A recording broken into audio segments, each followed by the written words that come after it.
اب بھائیو اگلی دو آیات بڑی اہم ترین ہیں،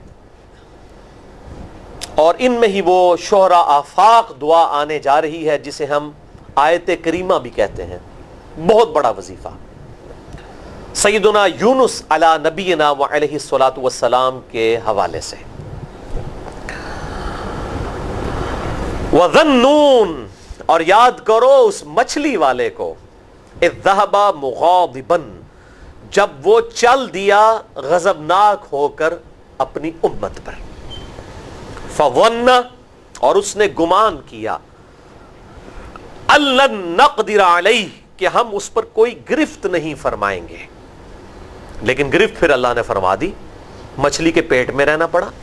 اس کا ڈیٹیل ذکر جو ہے وہ سورہ یونس میں بھی گزرا ہے، اور اس کے بعد پوری ڈیٹیل سورہ الصافات میں آئے گی کہ یونس علیہ السلام نے الٹیمیٹم دیا اپنی قوم کو کہ بھئی یہ ٹائم ہے، یا تو ایمان لے آؤ ادروائز عذاب آ جائے گا۔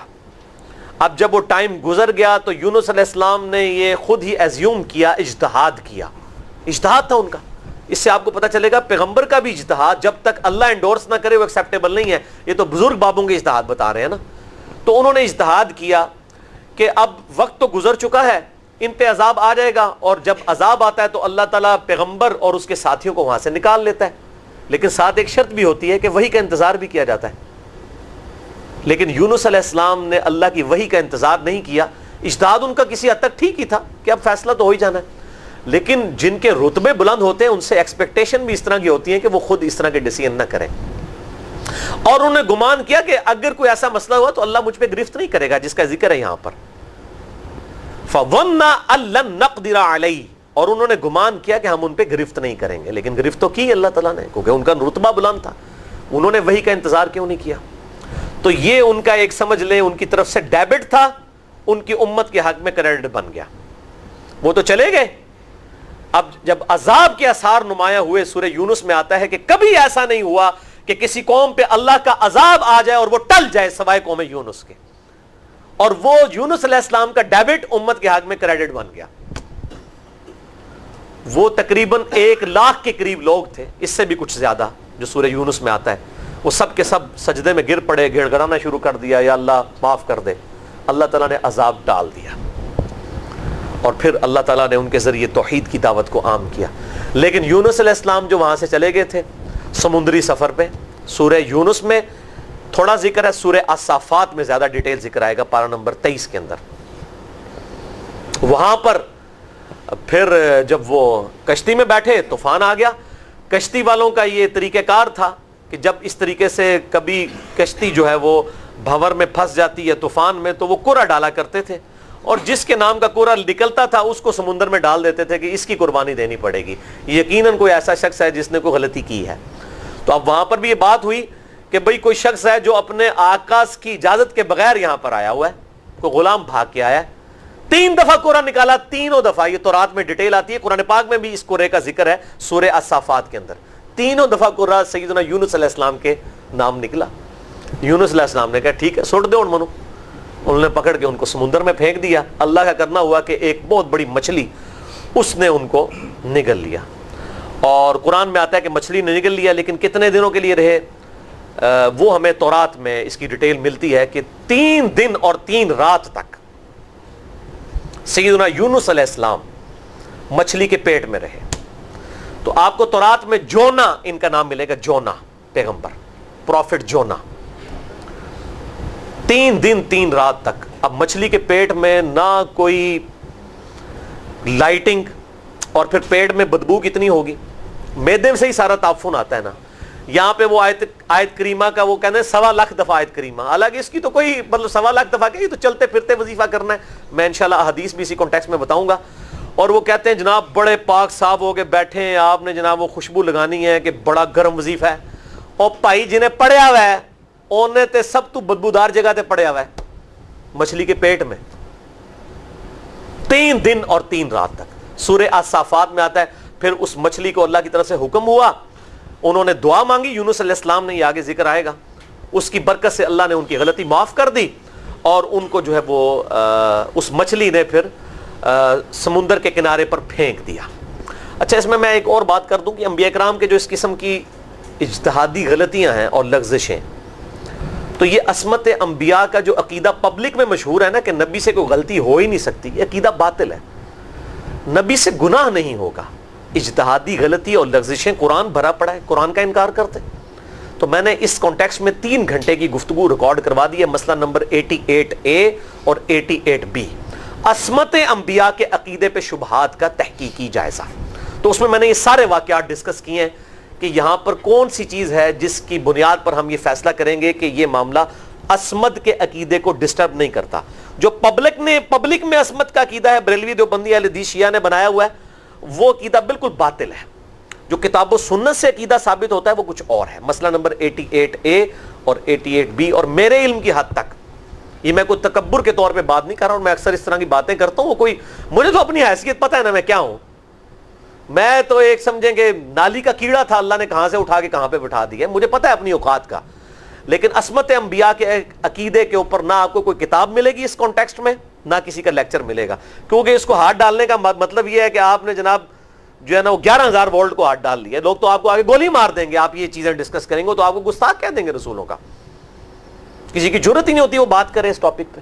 تو میں نے الحمدللہ 3 گھنٹے کا لیکچر دیا ہے، مسئلہ نمبر 88A اور 88B. عصمت انبیاء یعنی انبیاء کے معصوم ہونا، غلطیوں سے پاک ہونے سے مراد کیا ہے. یہ مراد نہیں ہے کہ انبیاء کرام کوئی ربورٹ ہیں، غلطی کر ہی نہیں سکتے، یہ مراد نہیں ہے. ہمارے محبوب صلی اللہ علیہ وسلم کی کئی غلطیوں کا ذکر قرآن میں ہے، اجتہادی غلطیوں کا، لغزشوں کا. گناہ کی بات نہیں کرتے. حضرت موسیٰ علیہ السلام، حضرت ابراہیم علیہ السلام، حضرت نوح علیہ السلام، حضرت یونس علیہ السلام کا تو اتنے سخت الفاظ ہی میں آگے بتاتا ہوں، آئیں گے اسی کانٹیکسٹ میں. تو عصمت انبیاء کا وہ عقیدہ باطل ہے جو پبلک میں ہے، کتاب و سنت کا عقیدہ کچھ اور ہے. تو مچھلی نے ان کو سمندر کے کنارے پہ پھینک دیا. اب یونس علیہ السلام ظاہر ہے کہ ان کا جسم بھی کافی حد تک گل سڑ چکا تھا اس حوالے سے کہ جسم کے اوپر جو ہے وہ چمڑی وغیرہ جو ہے ڈسٹرب ہو چکی تھی. اللہ تعالیٰ نے ایک بڑی کوئی کدو کی یا کسی اور سبزی کی بیل ان پر اگار دی چھاؤں کے لیے اور خوراک کا بندوبست کیا. یعنی وہ دوبارہ سے آپ سمجھیں ان کا جسم اگنا شروع ہوا اس حوالے سے کہ وہ ٹھیک ہوئے اور اللہ تعالیٰ نے ان کو اس جو پریشانی تھی اور مصیبت جو آزمائش کی شکل میں ان پر آئی تھی اس سے نجات دی الحمدللہ. تو اللہ تعالیٰ فرماتا ہے کہ وہ پھر ہمیں پکارا نا ان اندھیروں میں، فنادا فی الظلمات، اس نے ہمیں اندھیروں میں پکارا. اللہ الہ الا انت سبحانک، لا الہ الا انت سبحانک، نہیں ہے کوئی معبود سوائے تیرے اور تو تو پاک ہے اللہ، تو تو غلطی کر ہی نہیں سکتا. انی کنت من الظالمین، بے شک میں ہی خطا کار ہوں، میں ہی ظلم کرنے والا ہوں، میں ہی غلطی کرنے والا ہوں. اب اللہ تعالیٰ کو یہ الفاظ اتنے پسند آئے کہ اللہ تعالیٰ نے ساتھ ہی فرما دیا فَاسْتَجَبْنَا لَهُ، پس ہم نے ان کی پکار کو سن لیا، وَنَجَّيْنَاهُ، اور ہم نے ان کو نجات دی، من الغم، غم میں سے. اتنا بڑا غم یعنی آپ کو بندہ بھی نہیں بچا سکتا. مچھلی کے پیٹ میں کون ڈھونڈے گا سمندروں کی گہرائیوں میں اس زمانے میں. چلو آج کل کوئی ڈیٹیکٹر لگا لے وہ الگ بات ہے، لیکن وہ بھی اگر اللہ تعالیٰ کی طرف سے ہو تو آپ ڈھونڈ نہیں سکتے. یاجوج ماجوج کو کوئی نہیں ڈھونڈ سک رہا، ان کا ذکر بھی آگے آ جائے گا. دجال بھی اسی روئے عرض پہ ہے، کوئی ڈھونڈ نہیں سکتا. جو چیزیں اللہ نے پردے میں رکھی ہیں ان کو آپ ڈیٹیکٹ تو فزیکل وہ چیزیں کر سکتے ہیں جن کا تعلق ان فزیکل فینومینا آف نیچر کے ساتھ ہے. تو اللہ تعالیٰ کہتا ہے ہم نے ان کو غم سے نجات دی. وَكَذَلِكَ نُنْجِي الْمُؤْمِنِينَ، اور ہم یوں ہی نجات دیا کرتے ہیں اہل ایمان کو. یعنی اہل ایمان میں سے بھی کوئی اگر اس دعا کے ذریعے ہماری طرف متوجہ ہوگا ہم ان سے نجات دیں گے. یعنی یونس علیہ السلام وہ واحد پیغمبر ہیں میرے علم کی حد تک جن پر اللہ تعالیٰ نے اتنی سخت گرفت فرمائی ہے. اور کس قدر اللہ تعالیٰ کا اس معاملے میں جلال ہے وہ سورہ الصافات کی آیت نمبر 143 اور 144 میں آتا ہے. فَلَوْلَا أَنَّهُ كَانَ مِنَ الْمُسَبِّحِينَ، اگر یونس علیہ السلام ہماری تسبیح نہ کرتے مچھلی کے پیٹ میں، لَلَبِثَ فِي بَطْنِهِ إِلَى يَوْمِ يُبْعَثُونَ، تو وہ بالضرور رہتے اسی مچھلی کے پیٹ میں اس دن تک جس دن مردوں کو قبروں سے اٹھایا جائے گا. یعنی اللہ تعالیٰ فرماتا ہے یہ 3 دن اور 3 رات جو انہوں نے تکلیف کاٹی نا، اگر وہ لا الہ الا انت سبحانک انی کنت من الظالمین نہ پڑھتے تو قیامت تک مچھلی کے پیٹ میں رہتے. اندازہ کریں, یعنی وہ مچھلی کا پیٹ یونس کی قبر بن جاتا. یعنی اللہ تعالیٰ کو کتنا سخت عذاب تھا. اور اس دعا نے اللہ کا جلال کیسا ٹھنڈا کیا. اللہ تعالیٰ مانتا ہے جب اس نے پکارا ہم نے اس کو نجات دے دی. وَكَذَلِكَ نُنْجِي الْمُؤْمِنِينَ, اور ہم نجات دیتے ہیں اہل ایمان کو بھی اس طریقے سے. یعنی یہ اوپن لیسنس دے دیا اللہ تعالیٰ نے کہ اس دعا کے ذریعے جو ہماری طرف متوجہ ہوگا ہم اس کو نجات دیں گے. اسماء اعظم میں سے اللہ کے جو بڑے بڑے اسماء ہیں جن کے ذریعے دعا قبول ہوتی ہے, ٹاپ لسٹ جو اسماء اعظم میں سے اگر جو دعائیں ہیں ان میں ٹاپ آف دا لسٹ یہ دعا ہے, لا الہ الا انت سبحانک انی کنت من الظالمین. اور میری یہ بات آپ یاد رکھیے گا میرے بھائیوں, سب سے بیسٹ توبہ کرنے کے لیے بھی دعا استغفار یہی ہے. اس سے کوئی بہتر طریقہ ہو نہیں سکتا استغفار کا. آپ دیکھیں اللہ تعالیٰ کی کوالٹی کو کس طریقے سے انہوں نے اپنے لیے جو ہے وہ ذریعہ بنایا نجات کا. کہتے ہیں نا وہ کسی کے انسٹنکٹ پہ بات کرنا, کسی کی جبلت پہ. انہوں نے اللہ تبارک و تعالیٰ کی ایک خاص کوالٹی تھی جس کے ساتھ انہوں نے اللہ کی طرف دعا کی. وہ کیا؟ بڑی انٹلیکچوئل دعا ہے, لا الہ الا انت, اے اللہ تیرے سوا کوئی معبود نہیں ہے. یہ توحید کو پہلے نمبر پہ لے گئے. انت سبحانک, اے اللہ تو تو پاک ہے, تو تو غلطی کر ہی نہیں سکتا کیونکہ تو تو پاک ہے. انی کنت من الظالمین, میں تو انسان ہوں, میں تو غلطی کروں گا. اب جب اللہ تعالیٰ کو آپ اس طریقے سے کہیں گے اللہ تیرے کو تو غلطی نہیں ہوندی, میں تو بندہ آنا تو غلطی تو کراں گا, کیا زبردست انداز ہے اللہ کو پکارنے کا. اس پہ پھر نجات ہی ملنی تھی نا. اللہ تعالیٰ کی وہ کوالٹی انہوں نے ذکر کی ہے, اللہ میں تو بندہ ہونا تو غلطی کروں گا نا, تجھ سے تو غلطی نہیں ہونی, تو تو پاک ہے, غلطی تو میں نہیں کرنی ہے نا, تجھ سے تو ہو نہیں سکتی, جب میں کر بیٹھا ہوں تو معاف کر دینا. بہترین دعا ہے واللہ, بہترین استغفار ہے. اور صحیح بخاری اور مسلم کی متفق علیہ حدیث ہے, جب آپ تشہد میں بیٹھو تو درود شریف کے بعد جو اپنے رب سے چاہو مانگو, اس میں یہ دعا بھی آپ اپنے اوپر لازم کریں. یہ اسماء اعظم میں سے ہے, اپنی دعاؤں میں اس دعا کو کریں. دعا کی قبولیت کے لیے یہ آپ سمجھیں اللہ تعالیٰ کی طرف سے کیٹالسٹ ہے, جسے ہم وہ کیمسٹری میں کہتے ہیں کیٹالسٹ, کیمیکل ریئیکشن کو تیز کرنے والا. یہ کیٹالسٹ ہے, لا الہ الا انت سبحانک انی کنت من الظالمین. اور مجھ سے اکثر لوگ ای میلز پہ بھی, فون کالز پہ بھی, سینکڑوں میں میری روزانہ ای میلز ہوتی ہیں, اکثر لوگ یہ دعائیں پوچھتے رہتے ہیں, جی کوئی وظیفہ بتائیں, جی اولاد نہیں ہو رہی, اولاد کی طرف سے پریشان ہیں, روزگار سیٹ نہیں ہو رہا, بچہ کوئی کسی قابل نہیں ہو رہا, اور گھر میں مصیبت ہے, پریشانی ہے, اس قسم کی بیماری ہے, کوئی وظیفہ بتائیں. تو میں ان کو ٹاپ آف دا لسٹ جو وظیفے بتاتا ہوں نا, ان میں سے ایک یہ وظیفہ ہے. بل اس حوالے سے میں نے ایک الگ سے بھی لیکچر ریکارڈ کروا دیا ہے, مسئلہ نمبر 82 کے عنوان سے, اہل سنت پاک.com پر. اسماء اعظم اور دعا کی قبولیت اور دعا کے جو آداب ہیں اس کانٹیکسٹ میں تقریباً 1.25 گھنٹے کی گفتگو ہے. مسئلہ نمبر 82, جسے شوق ہو تو وہ دیکھ سکتا ہے. بل یہاں پر میں 3 وظیفے ایسے بتاؤں گا انشاءاللہ جو ٹاپ آف دا لسٹ 3 وظائف ہیں مصیبت اور پریشانی میں تکلیف دور کرنے کے لیے, سنت وظائف آپ صلی اللہ علیہ وسلم کی طرف سے تعلیم فرمائے ہوئے. ان میں سے پہلا وظیفہ یہی جس کا قرآن میں بھی ذکر آ گیا کہ جو ان الفاظ کے ساتھ ہمیں پکارے گا, اللہ تعالیٰ فرماتا ہے کذالک ننجی المؤمنین, ہم اہل ایمان کو بھی نجات دیں گے اس طریقے سے, صرف یونس کو نہیں, اہل ایمان کو بھی. چنانچہ اسی کانٹیکسٹ میں پہلا وظیفہ ہے یہ لا الہ الا انت سبحانک انی کنت من الظالمین کا. لیکن اس سے پہلے میں ایک امپورٹنٹ بات کروں دعا کے حوالے سے کہ دعا کی قبولیت کا ایک پروٹوکول بھی ہے. ویسے تو آپ مسئلہ 82 دیکھیں گے, اس میں میں نے اور باتیں بھی کی ہیں, ٹاپک دوسری طرف چلا جائے گا, لیکن انصاف ہے کہ میں اس چیز کو بھی ایڈریس کروں. جامعہ ترمذی میں صحیح سند کے ساتھ یہ حدیث موجود ہے, انٹرنیشنل نمبر کے مطابق 593 نمبر حدیث ہے, اور یہ حدیث مشکات میں آپ کو پہلی جلد میں درود شریف والے چیپٹر میں بھی مل جائے گی.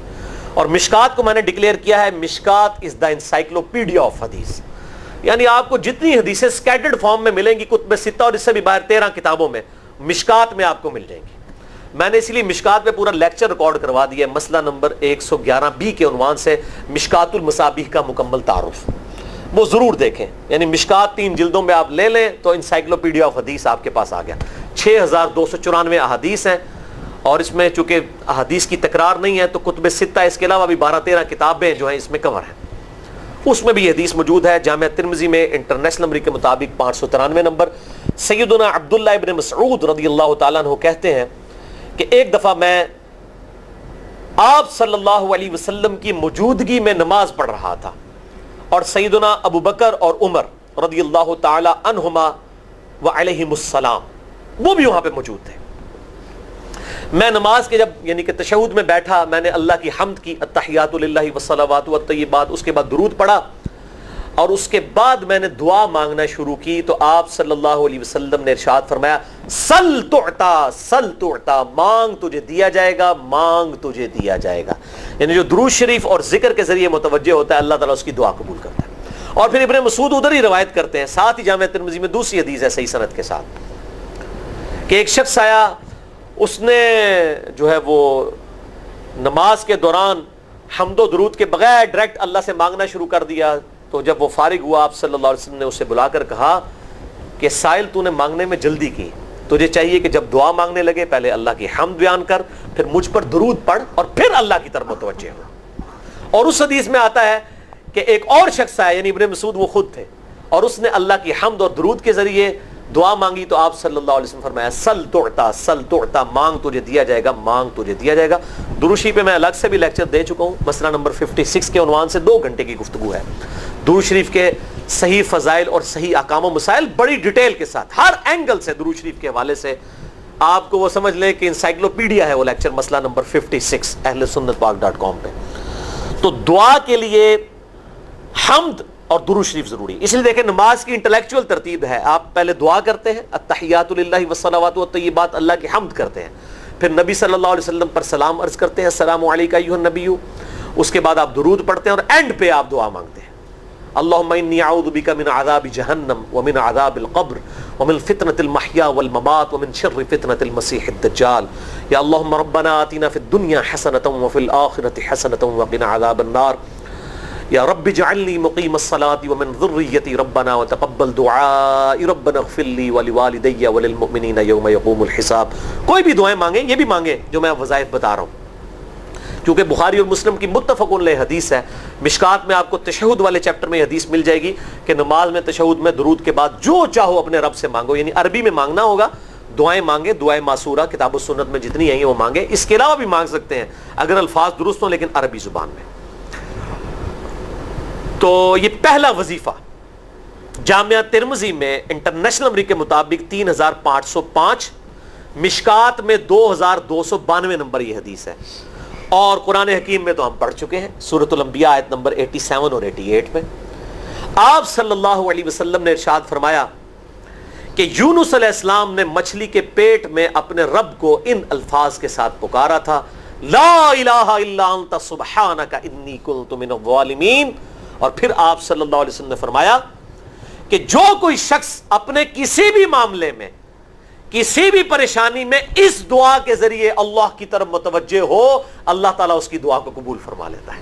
اور قرآن میں بھی آ گیا نا کذالک ننجی المؤمنین، اور کتنا بڑا فتویٰ آیا میرے بھائیوں سورہ الصافات 143 144 فلولا انہ کان من المسبحین، اگر یونس ہمیں ان الفاظ میں ہماری تسبیح نہ کرتا للبث فی بطنہ الی یوم یبعثون، تو مچھلی کے پیٹ میں قیامت تک مچھلی کے پیٹ میں رہتا اگر اس طرح نہ ہمیں پکارتا، اس کی قبر مچھلی کا پیٹ بن جاتی. یعنی یہ اتنا عطاب، اور وہ دور ہو گیا اس دعا سے، بہت بڑے اسماء اعظم میں سے ہے. تو یہ بہترین دعا، بہترین وظیفہ، اسماء اعظم میں سے بہترین چیز، اور سب سے بڑھ کر جو میں نے بات کی کہ بہترین استغفار، اللہ سے توبہ مانگنے کا بہترین ذریعہ. اور کس طریقے سے، اے اللہ تو پاک ہے نا، تجھ سے تو غلطی نہیں ہوگی، میں بندہ ہوں غلطی کروں گا، تو اللہ نے تو معاف کرنا ہے نا، کیونکہ جب بندے نے اپنی عاجزی کا اظہار کر لیا ہے اور اللہ تعالیٰ کو بتایا اللہ یہ تیری کوالٹی ہے، تو غلطی نہیں کرتا، تو میں تو انسان ہوں غلطی کروں گا. تو یہ ہے پہلا وظیفہ. دوسرا وظیفہ وہ بھی جامعہ ترمذی میں انٹرنیشنل نمبر کے مطابق 3524 نمبر حدیث ہے، لیکن ترمذی کا طریق جو ہے وہ ضعیف ہے. یہ میں پہلے بتا دوں، امام ترمذی نے ساتھ لکھا ہے یہ روایت کمزور ہے، لیکن ضروری نہیں ہوتی کہ روایت اگر ترمذی میں کمزور ہے تو کہیں اور وہ روایت صحیح نہیں موجود ہے. اس کی صحیح سند المستدرک للحاکم میں انٹرنیشنل نمبر کے مطابق 1862 نمبر موجود ہے، اور سنن نسائی الکبریٰ میں 10492 نمبر ہے، اور مشکات میں بھی 2454 نمبر حدیث ہے انٹرنیشنل نمبر کے مطابق. تو صحیح سند المستدرک للحاکم اور سنن نسائی الکبریٰ کے اندر موجود ہے. اور وہ وظیفہ ہے انس ابن مالک کہتے ہیں اور سعد ابن ابی وقاص کہتے ہیں رضی اللہ تعالی عنہما وعلیہم السلام کہ آپ صلی اللہ علیہ وسلم کو جب کبھی کوئی تکلیف یا پریشانی پہنچتی تو آپ صلی اللہ علیہ وآلہ وسلم ہمیشہ ان الفاظ میں اپنے رب کو پکارا کرتے ہیں، یا حی یا قیوم برحمتک استغیث، اے خود سے زندہ ہر چیز کو تھامنے والے، میں تیری رحمت کے ساتھ تیری مدد کا سوال کرتا ہوں. استغیث بولیں گے نا الف کے ساتھ حمزہ کے ساتھ تو یہ سنگولر کا صیغہ ہوگا، اور اگر ہم بولیں گے نستغیث نون کے ساتھ تو یہ جمع کا صیغہ بن جائے گا. یہ میں اس لیے بتا رہا ہوں، لوگ پوچھ رہے ہوتے ہیں جی بعض جگہ لکھا ہوتا ہے جناب نستغیث، بعض جگہ لکھا ہوتا ہے استغیث، کیا کریے؟ وہ نستغیث جمع کا صیغہ بنا لیا جاتا ہے. جیسے دعا ہے سنن ابی داؤد میں اللہم اجرنی من النار، لیکن اگر جمع کا صیغہ بنائیں گے تو اللہم اجرنا من النار ہو جائے گا. اس طریقے سے دعائے قنوت کے الفاظ ہیں اللہم اہدنی فی من ہدیت، تو جمع کا صیغہ ہوگا اللہم اہدنا فی من ہدیت. یہاں پر بھی ہے یا حی یا قیوم برحمتک استغیث سنگولر کا صیغہ، اور نستغیث پلورل کا صیغہ جمع کا صیغہ. کتنی بہترین دعا ہے، اے خود سے زندہ ہر چیز کو تھامنے والے، میں تیری رحمت کے ساتھ تیری مدد کا سوال کرتا ہوں. تو یہ بھی اسماء اعظم میں سے ہے. سنن نسائی الکبریٰ کے اندر صحیح سند کے ساتھ 10492 اور المستدرک للحاکم میں 1862 نمبر. اب یہاں پہ میں ایک ضمناً بات بتا دوں سنن نسائی الکبریٰ کے بارے میں، چونکہ اکثر لوگ پوچھتے ہیں. میرے بھائیو، ایک سنن نسائی وہ ہے جو کتب ستہ میں ہم پڑھتے ہیں، اس میں یہ کتاب لکھی ہے امام احمد بن شعیب نسائی رحمہ اللہ تعالی المتوفی 303 ہجری. کتب ستہ میں یہ ویسے 5ویں نمبر پہ گنی جاتی ہے، لیکن بخاری اور مسلم کے بعد دنیا میں سب سے صحیح ترین کتاب سنن نسائی ہے. سب سے کم ضعیف حدیثیں اس کے اندر ہیں. بخاری مسلم کے بعد تیسرا نمبر اس کتاب کا ہے. دنیا کی کوئی حدیث کی کتاب بخاری مسلم کے بعد صحیح نہیں ہے جتنی سنن نسائی ہے. سنن نسائی جو ہمارے پاس کتب ستہ میں ہے نا، اس میں ہے 5761 احادیث انٹرنیشنل نمبر کے مطابق. اور یہ ساری انٹرنیشنل کتابیں عربی میں، انگلش میں اور اردو میں ہماری ویب سائٹ اہل سنت پاک.com پہ فری اس کا PDF موجود ہے، آپ ڈاؤن لوڈ کر سکتے ہیں. 5761 احادیث ہیں اس سنن نسائی میں جو ہمارے پاس ہے. اسے ویسے ٹیکنیکل لینگویج میں کہا جاتا ہے سنن نسائی الصغریٰ، چھوٹی سنن نسائی، کیونکہ امام نسائی نے یہ کتاب نہیں لکھی تھی. امام نسائی نے کتاب لکھی تھی سنن نسائی الکبریٰ، بڑی سنن نسائی، اور اس میں حدیث ہیں انٹرنیشنل نمبر کے مطابق 11770. بخاری مسلم سے بھی زیادہ حدیث ہیں اس میں. لیکن یہ امام نسائی کے ایک شاگرد تھے امام ابن السنی، انہوں نے اس کو مختصر کر کے نا چھوٹی کتاب بنا دیا، اور اب پبلک میں یہی چھوٹی کتاب مشہور ہے. اس کی وجہ سے جب ہم سنن نسائی الکبریٰ کا آپ مشکات میں دیکھیں گے نا تو وہ فرق نہیں کرتے ہیں. جب وہ سنن نسائی کا حوالہ دیتے ہیں نا تو آپ کو نسائی میں وہ ملے گا بھی نہیں، وہ الکبریٰ میں ہوتا ہے، کیونکہ وہ اس تفریق کو مانتے نہیں، وہ تو سنن نسائی الکبریٰ کو سنن نسائی مانتے ہیں. جبکہ ہماری پبلک جو ہے وہ سنن نسائی، وہ میں وہ حوالہ دے رہا ہوتا ہوں کہ جی سنن نسائی الکبریٰ میں 9928 نمبر حدیث ہے کہ جو آیت الکرسی پڑھ لے فوراً بعد کسی بھی نماز کے فرض کے فوراً بعد تو مرتے ہی جنت میں داخل ہوگا. تو لوگ کہتے ہیں جناب نسائی تے حدیث ہیں جناب 5761 نے، تسی 9928 کی تمہیں دس دیو. تو میں ساتھ حالانکہ بول رہا ہوتا ہوں سنن نسائی الکبریٰ، میں نے کبھی اس کے بغیر نہیں بولا. تو الکبریٰ سے آپ کا دماغ تو کام کرنا چاہیے، الکبریٰ کیوں بول رہا ہے ساتھ؟ کوئی یہ صغریٰ بھی ہے جس کی یہ الکبریٰ ہے بڑی، اور ہمارے گرین کارڈ میں یہ وظیفہ لکھا ہوا ہے الکبریٰ کے ساتھ. اسی طریقے سے جو میرا وہ واقعہ کربلا کے اوپر 150 اسناد پر مشتمل پمفلٹ ہے، ریسرچ پیپر نمبر 5B واقعہ کربلا کا حقیقی پس منظر 72 صحیح الاسناد احادیث کی روشنی میں، 72 کا تو ٹائٹل ہے شہدائے کربلا کی نسبت سے، احادیث اس میں 150 ہیں، اس میں اکثر حدیثوں کے حوالے میں نے سنن نسائی الکبریٰ سے دیے ہوئے ہیں۔ وہ لوگ کہتے ہیں مل ہی نہیں رہی ہے، تو میرے بھائی وہ سنن نسائی الکبریٰ آپ کے پاس ہوگی تو آپ کو ملے گا نا۔ تو سنن نسائی الکبریٰ الگ سے وہ اصل کتاب ہے، اس میں سے سنن نسائی الصغریٰ بنائی گئی ہے۔ اسی سنن نسائی الکبریٰ کا چیپٹر ہے خصائص علی، جس میں 194 حدیث ہیں سیدنا مولا علی رضی اللہ تعالیٰ عنہ و علیہ السلام کی شان میں۔ امام نسائی نے ناسبیوں کے خلاف وہ کتاب کا وہ چیپٹر لکھا، وہ خصائص علی چیپٹر ہے سنن نسائی الکبریٰ کا۔ اس طریقے سے فضائل صحابہ بھی امام نسائی کی جو کتاب ہے وہ بھی اسی کتاب کا چیپٹر ہے۔ اسی طریقے سے عمل الیوم واللیلہ، صبح و شام کے جو اذکار ہیں وہ چیپٹر بھی اسی سنن نسائی الکبریٰ میں سے ہے۔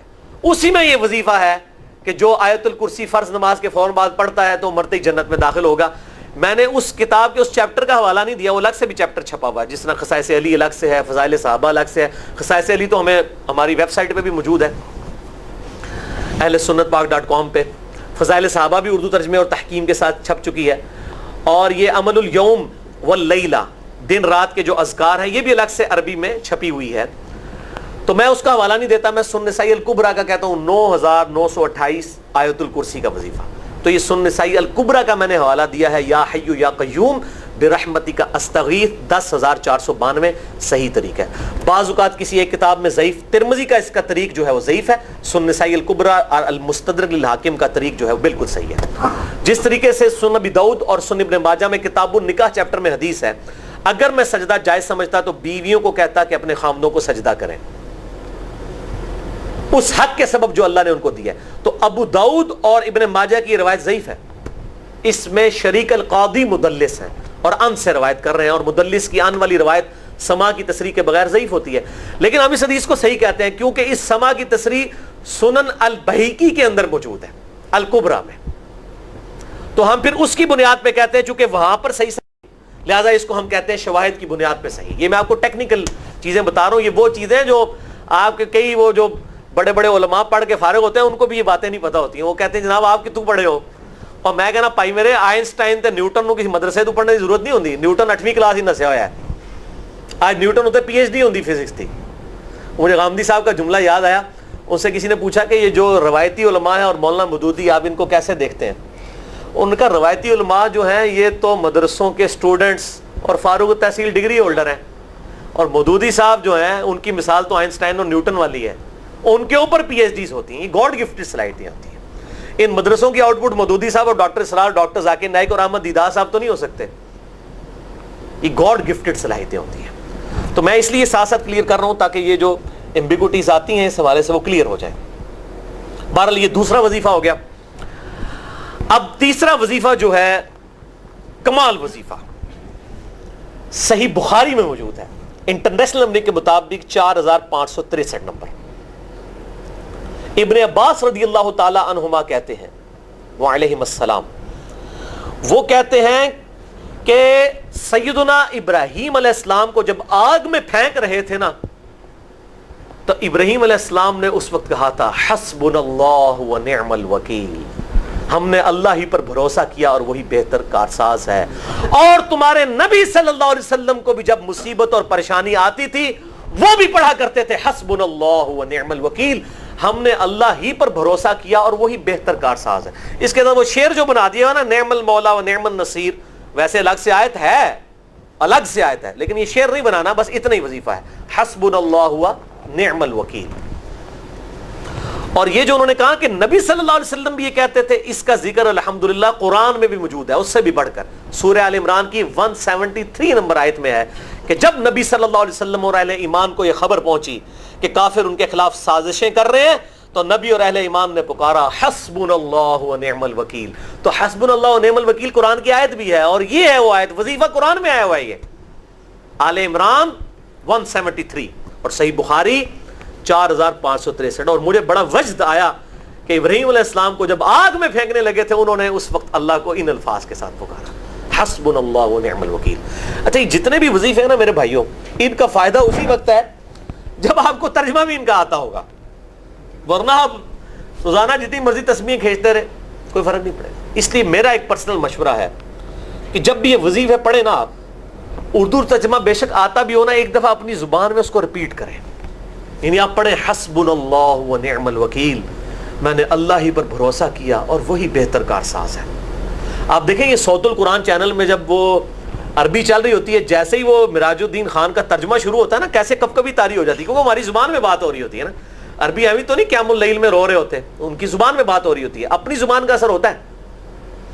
اسی طریقے سے آپ لا الہ الا انت سبحانک انی کنت من الظالمین, یا حسبنا اللہ و نعم الوکیل, یا حی یا قیوم برحمتک استغیث, جو بھی وظیفے پڑھیں نا, ایک دفعہ ان وظیفوں کو جب آپ الگ سے دعا مانگ رہے ہوں اس وقت اس کو آپ اپنی زبان میں بھی دہرائیں. اور اس کے لیے کوئی تسبیح نہیں کھینچنے کی ضرورت کہ آپ نے اتنے 100 دفعہ پڑھنا ہے. تسبیح تو ویسے ٹھیک ہے, وہ آپ استعمال کر سکتے ہیں, لیکن آپ چلتے پھرتے اٹھتے بیٹھتے ہر وقت جس حالت میں بھی, اور صحیح مسلم میں حدیث ہے کہ یہ جو وظائف ہیں ان کے لیے تو کوئی وضو بھی کیا, غسل بھی پروٹوکول نہیں ہے. اب عائشہ کہتی ہیں نبی صلی اللہ علیہ وسلم حالت جنابت میں بھی اللہ کو یاد کر لیا کرتے تھے. صحیح مسلم میں حدیث موجود ہے, جنابت والے چیپٹر میں, ہر حال میں اللہ کو یاد کرتے تھے. اور جو قرآن میں بھی دعائیں یا اذکار آئی ہیں نا, جب آپ حالت جنابت میں بھی اس کو کریں گے نا تو اس پہ قرآن کا حکم نہیں لگے گا. تو جامعہ ترمذی اور ابو داؤد میں جو حدیث ہے کہ حضرت علی کہتے ہیں نبی صلی اللہ علیہ وسلم کو حالت جنابت کے علاوہ کوئی اور حالت قرآن پڑھنے سے مانے نہیں ہوتی تھی, تو اس سے مراد قرآن کی تلاوت ہے. اگر قرآن کی دعائیں جیسے ہیں بسم اللہ الرحمن الرحیم, یہ بھی تو قرآن ہے, سبحان اللہ بھی تو قرآن ہے, الحمدللہ بھی تو, یہ اذکار جو ہے نا, جب آپ اذکار کی نیت سے پڑھ ہوں گے پھر یہ قرآن نہیں شمار ہوں گے, ذکر شمار ہوں گے. اور اس کے لیے نہ وضو پروٹوکول ہے اور نہ غسل کا ہونا ضروری ہے, ہر حال میں اللہ کو یاد کریں. یونس علیہ السلام نے کتنے یاد کیتا ہے, پھر ظلمات, مچھلی کے پیٹ میں, جہاں نہ کوئی اگربتی تھی اور تعفن پھیلا ہوا تھا اور اندھیرا ہی اندھیرا تھا, یہاں پہ وہ جناب کس طرح وہ روشن کرتے ہیں, پھر 1.25 دفعہ پڑھواتے ہیں. یعنی میں بتا رہا ہوں آدھا سچ بڑا خطرناک ہوتا ہے. یعنی آیت کریمہ کی اصلیت تو موجود ہے کتاب و سنت میں, لیکن آدھا جو سچ جھوٹ ساتھ ملا لیا نا, اس کی وجہ سے سارا بیڑا غرق کر دیا ہوا. اور بجائے یہ کہ لوگوں کو یہ وظیفہ بتایا جائے کہ اٹھتے بیٹھتے چلتے پھرتے اللہ کو ان الفاظ میں یاد کریں, اس کو انہوں نے کوئی اور ہی رنگ دے دیا ہوا ہے اور اس کو 1.25 دفعہ ختم اور پتہ نہیں کیا کچھ بنا دیا ہوا ہے. تو یہ 3 وظائف تھے بڑے اہم اس حوالے سے, اور میں نے اس کو ضروری سمجھا کہ میں یہ ضرور بتا دوں تاکہ لوگ اس پہ ایجوکیٹ ہوں, ان وظائف کو کریں. اور مسئلہ نمبر 82 میرا الگ سے میرے بھائیوں ریکارڈ ہے. مسئلہ نمبر 82 اسماء اعظم اور دعا کی قبولیت سے متعلق جتنی بھی چیزیں ہیں میں نے اس میں بڑی ڈیٹیل کے ساتھ الحمدللہ کئی اور وظائف بھی بتائے ہیں, لیکن اب وہ اتنے وظائف کوئی جمع کرنے کی ضرورت نہیں ہے. موٹے موٹے 3 وظیفے جو بتا دیے, انہی کو اگر کوئی لے لے اپنی دعاؤں میں, انہی وظائف کو کرے تو اللہ تبارک و تعالی ہر معاملے میں جو ہے وہ انشاءاللہ تعالی کفایت فرمانے والا ہے. ابھی آیات تو اور بھی باقی ہیں, لیکن میرا خیال ہے اپنی گفتگو کو اسی پہ کنکلوڈ کرتے ہیں. ٹائم دیکھیں کتنا ہوا ہے آپ کی اس پہ گھڑی پہ, میں نے تو آج نوٹ بھی نہیں کیا. 55 منٹ. ہاں ٹھیک ہے, 55 منٹ کا یہ تقریباً درس ہوتا ہے. تو آج سے ہم نے یہ اللہ کا نام لے کے, اللہ تعالیٰ جزائے خیر دے فرحان بھائی کو, ایک تو فرحان بھائی ہمارے یہ ویب سائٹ والے ہیں, ایک دوسرے فرحان بھائی بھی ہیں, کہ انہوں نے یہ ڈیجیٹل ریکارڈنگ الحمدللہ شروع کر دی. آج ہماری پہلی تھی, اللہ تعالیٰ استقامت دے. بڑی لوگوں کی ڈیمانڈ تھی اس حوالے سے, حالانکہ ہمیں بڑے تردد سے گزرنا پڑ رہا ہے. اور دیکھ لیں یہ پہلی تکلیف تو میرے پہ آئی کہ مجھے اب ٹائم ہی نہیں پتا. وہ لیپ ٹاپ کے ویب کیم پہ جب ریکارڈنگ ہوتی تھی تو گھڑی چل رہی ہوتی تھی. تو اب یہ مجھے آپ نے اشارہ کر دیا کرنا جی اتنے منٹ رہ گئے ہیں, تاکہ میں اس کا اندازہ کر لیا کروں. تو یہ الحمدللہ ڈیجیٹل ریکارڈنگ شروع ہو گئی ہے. اس کا فائدہ یہ ہے کہ یہ ریکارڈنگ آپ ٹی وی چینل پہ بھی چل سکتی ہے, یعنی ہائی کوالٹی ریکارڈنگ ہے, اور اس کا فائدہ ہے. میں تو ویسے اس کے حق میں نہیں تھا, میرے خیال میں تو آواز صحیح ریکارڈ ہو رہی ہو, چاہے ویب کیم پہ بھی ہوئی ہو, کافی ہے. ابھی تک جو دنیا میں اتنی دعوت پھیلی ہے الحمدللہ لاکھوں لوگوں تک, یعنی میں حیران ہوں کہ الحمدللہ اس وقت اردو زبان میں جس طریقے سے ہماری دعوت سوشل میڈیا کے ذریعے پہنچی ہے الحمدللہ, اور دنیا میں تقریباً 40 سے 60% تک کہہ لیں اس دوران کہ لوگ جو ہیں وہ اردو زبان سے واقفیت رکھتے ہیں الحمدللہ مسلمان. تو یہ بہت بڑا ایک ذریعہ ہے, اور اللہ نے پہنچائی ہے, اسی ایچ ڈی کے بغیر پہنچائی ہے. اب بھی پہنچانی تھی, لیکن اب چونکہ لوگوں کی بار بار ڈیمانڈ ہے, اور پھر لوگ اس قسم کی وہ پھر بات بھی کرتے ہیں جناب آپ اپنی مرضی کرتے ہیں, اور پھر وہ میری وہ طبیعت کی سختی کو سمجھتے ہیں. حالانکہ جو مجھے پرسنلی جانتے ہیں میری تو انتہائی مزاحیہ اور جولی قسم کی طبیعت ہے. یہ ذرا لیکچر کا پروٹوکول ڈیفرنٹ ہوتا ہے, اور ظاہر قرآن کی بھی طبیعت سخت ہے. میں ڈاکٹر سرار صاحب کے بارے میں آپ کو بتاؤں, ڈاکٹر سرار صاحب کو میں نے کبھی ہنستے ہوئے نہیں دیکھا کسی ویڈیو میں. لیکن جب میں پرسنلی ان کو ملا تو اتنی نرم دل ان کی طبیعت، میں حیران ہو گیا یار یہ وہی ڈاکٹر اسرار صاحب ہے. تو بعض کا گفتگو کا پروٹوکول کچھ اور ہوتا ہے، پھر مجبوری ہوتی ہے. یہ جو جب بندہ اس پوری کیفیت سے گزرتا ہے پھر اس کو پتہ چلتا ہے کہ یہ معاملات کیا چل رہے ہوتے ہیں. تو یہ آج ہماری گفتگو جو ہے وہ حضرت یونس علیہ السلام کی دعا کے اوپر اور سورۃ الانبیاء کی آیت نمبر 88 کے اوپر مکمل ہوئی. انشاءاللہ اگلی دفعہ ہم اس سورۃ الانبیاء کو کنکلوڈ کریں گے اور حضرت زکریا علیہ السلام، حضرت یحییٰ علیہ السلام، اسی طریقے سے اور انبیاء کرام علیہ السلام، یاجوج ماجوج کا بھی ذکر آئے گا، پھر قرب قیامت کے اندر ان کا کھلنا، اور اسی طریقے سے قیامت کی جو بڑی خبر آنے والی ہے، اور پھر اس سورت کی اہم ترین آیت، کیونکہ سورۃ الانبیاء جو ہے یہ انبیاء سے ریلیٹڈ ہے. انبیاء کا ذکر ہو رہا ہو تو یہ کیسے ممکن ہے کہ اللہ اپنے محبوب کا ذکر نہ کرے صلی اللہ علیہ وآلہ وسلم. تو قرآن حکیم کی سب سے عظیم ترین آیت، اللہ کے محبوب صلی اللہ علیہ وسلم کی سب سے بہترین تعریف والی آیت، وہ سورۃ الانبیاء کی ہی آیت ہے 107 نمبر، وَمَا أَرْسَلْنَاكَ إِلَّا رَحْمَةً لِّلْعَالَمِينَ. اور اے محبوب صلی اللہ علیہ وسلم ہم نے آپ کو نہیں بھیجا مگر رحمت بنا کر سب جہان والوں کے لیے. یہ بہت بڑی بات ہے میرے بھائیو، رب العالمین اور رحمت للعالمین. تو یہ بہت اہم ترین آیت ہے. اس آیت پہ میں گھنٹوں بول سکتا ہوں، اور چونکہ میں اس پہ بھی الگ سے گفتگو کر چکا ہوں، میں اس کو بس سرسری طور پہ ذکر کروں گا. مسئلہ نمبر 100 کے نام سے میری ایک گفتگو ہے، وہ 100 نمبر، اور وہ سورہ التوبہ کی جب آیت آئی تھی نا، لقد جاءکم رسول من انفسکم عزیز علیہ ما عنتم حریص علیکم بالمؤمنین رؤوف الرحیم، کہ نبی صلی اللہ علیہ وسلم اہل ایمان پر ان کی جانوں سے بڑھ کر حق رکھتے ہیں اور ان کے لیے حریص ہیں، ان سے بڑھ کر حریص ہیں ان کے لیے. اس کانٹیکسٹ میں نے لیکچر ریکارڈ کرایا تھا، وہ مسئلہ نمبر 100 ہے، نبی صلی اللہ علیہ وسلم کی اپنی امت سے محبت کا بیان. اس میں میں نے آیات اور بخاری اور مسلم سے اتنی حیران کن احادیث بیان کی ہیں. یعنی عموماً تو لوگ بیان کرتے ہیں کہ ہمیں اپنی نبی سے کیسے محبت ہونی چاہیے، وہ الٹ ٹاپک ہے کہ نبی کو ہم سے کیا محبت ہے، اپنی امتیوں سے کیا محبت ہے. وَمَا أَرْسَلْنَاكَ إِلَّا رَحْمَةً لِّلْعَالَمِينَ. تو اس کانٹیکسٹ میں نے یہ والی آیت بھی اس لیکچر میں مسئلہ نمبر 100 میں کور کی ہے، لہٰذا میں اس کی ڈیٹیل میں نہیں جاؤں گا. اس کے بعد انشاءاللہ سورہ حج بھی اگلی دفعہ شروع ہو جائے گی ہماری. اللہ تعالیٰ سے دعا ہے جو حق بات میں نے کہی اللہ تعالیٰ ہمارے دلوں میں راسخ فرمائے. اگر جذبات میں میرے منہ سے کوئی غلط بات نکل گئی تو اللہ تعالیٰ ہمارے دلوں سے محو کر دے. ہمیں کتاب و سنت کی تعلیمات پر عمل کر کے دوسرے بھائیوں تک پہنچانے کی توفیق عطا فرمائے. سبحانک اللہم و بحمدک، اشہد ان لا الہ الا انت، استغفرک و اتوب الیک، وما علینا الا البلاغ المبین.